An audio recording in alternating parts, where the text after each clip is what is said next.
Well, um, I, I, I know that it's important that we as prophets have to be also in the political area. Um, Whenever there is in Brooklyn uh, political affairs, they call. And what seemed to surprise me is that they will call and say, "We need a prophet to come and speak a word before the elections." And many times I go because of the invitations and so forth. But one thing that my sister said, we cannot be afraid to say what thus saith the Lord.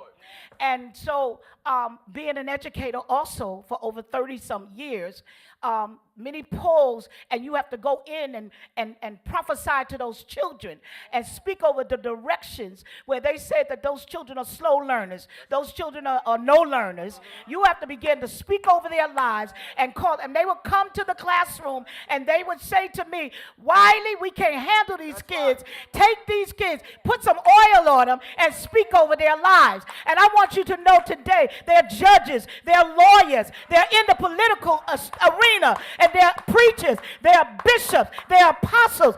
Prophesy and watch people's lives change.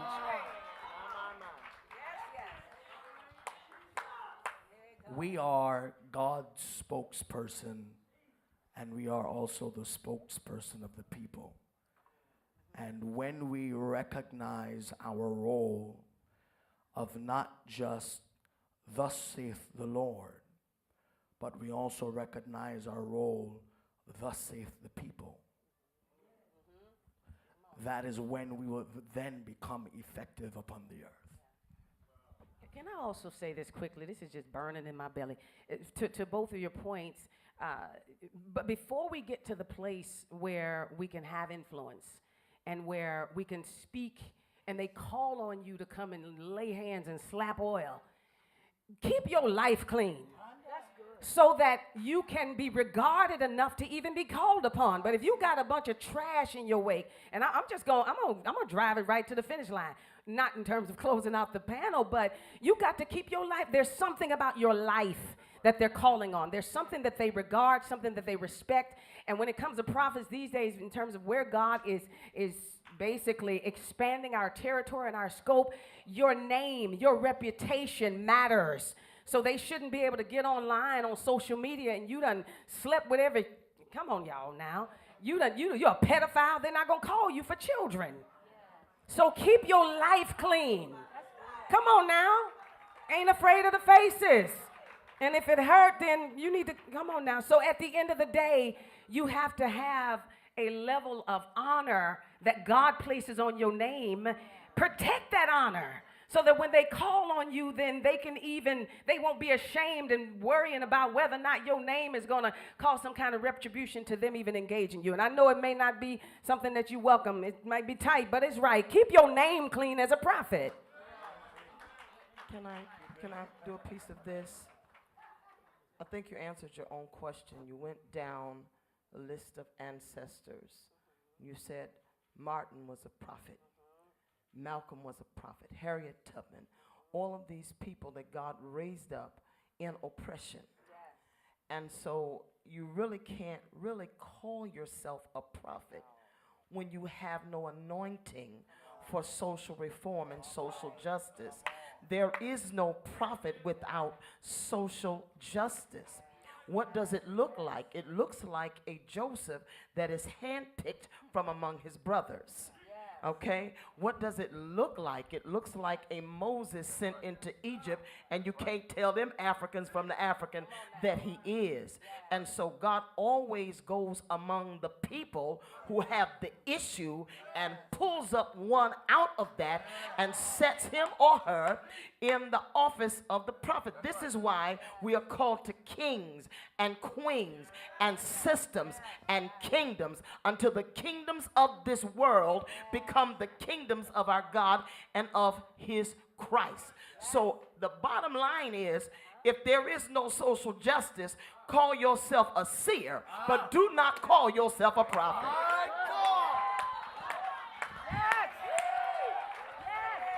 And with that being said, we're going to take questions from you all. Questions from you all. Let's give the Lord a hand clap of praise for this conversation. All right. Okay, that was great. I have a question from social media, and it aligns with what Bishop Janine Hyman was saying. What do you do when the prophet is the person that is committing the injustice? Come on now. Say that. The prophets, first of all, should be subject to other prophets. Yes. And maybe since we are in formation, Archbishop, we're in formation. Maybe out of formation will come a company of prophets that can judge. That is kind of a New Testament model. And so just because you're the prophet does not mean that you are not accountable to those of your kind. I don't care. I'm 57 years old. If God comes out of the mouth of a 7-year-old because I love God, I will take correction. And so we must now go back to companies of prophets where we can bring correction and we can bring adjustments and tweaking. And we can make recommendations to people like me who may need to deal with your psychological issue. Come on now. Amen.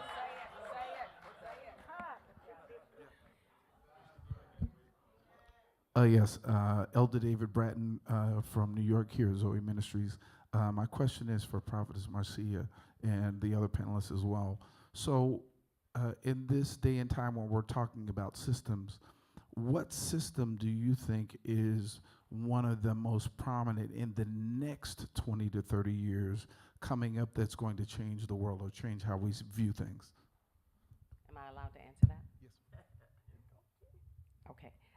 I was only asking because it may be a little different than the topic and the theme that we're dealing with, but I'm happy to answer it. So the system that I see that's going to just revolutionize all systems is artificial intelligence. It's coming. 50% of jobs, and I think Bishop Jordan made reference to it earlier, but it's going to eliminate 50% of all jobs. So we need to be aware, and the church needs to begin to prepare. So artificial intelligence, basically is where computers and technology is going to be able to replace you, even in terms of, let's say, a role of customer service rep. They're teaching right now, they're developing technology so that the system can implement and execute empathy, right? Where if you call with a problem, let's say, for instance, you calling about your cell phone, the system will then be able to say, oh, I'm so sorry that happened. They'll sound really like they're human. I'm so sorry that happened. They'll be able to sigh, and they'll be able to just show you, and you will think that they're human. They'll be taking care of, folks in nursing homes and things of that nature. All of these jobs, many of them are going away. And so we need to prepare the church for being on the cutting edge and on the wave of it, and to help to innovate and engineer and pioneer, and not those that get lost in its wake, because that is an economic crisis that's about to hit. But you won't find your government even announcing this because they don't want pandemonium hitting. And so at the end of the day, now we need to start educating our people, whether you go back for the kinds of degrees in technology that will position you to now contribute to and even provide jobs for those that can also work along. So artificial intelligence, they're still trying to figure out what that really means, but it's going to eliminate 50% of the jobs. And so we want to make sure that we are ready. This is not the platform to really have an exhaustive conversation about it, but let that be a seed planted in your spirit, because we have to do something about this. Yes, because you won't be eating, right? Folks, if you don't have a job, you won't eat. You'll be thrown on the streets. Imagine that kind of pandemonium. Then now you're talking crime rate increasing because folk can't get jobs, because AI has your job and can do a better job than you. And you can't come, you won't have folks calling in sick with AI. You don't have to pay benefits with AI. You don't have to pay medical insurance with AI, right? You don't have to do any of that. You don't have to pay vacation, in terms of making sure that you have a complete package for your employee base. And so this is coming. So economically speaking, it's very advantageous, but it's going to bring and shift our whole economy and our country into a state of pandemonium and crisis and increased criminality, right? Killing and stuff. Just think about it. Think about it.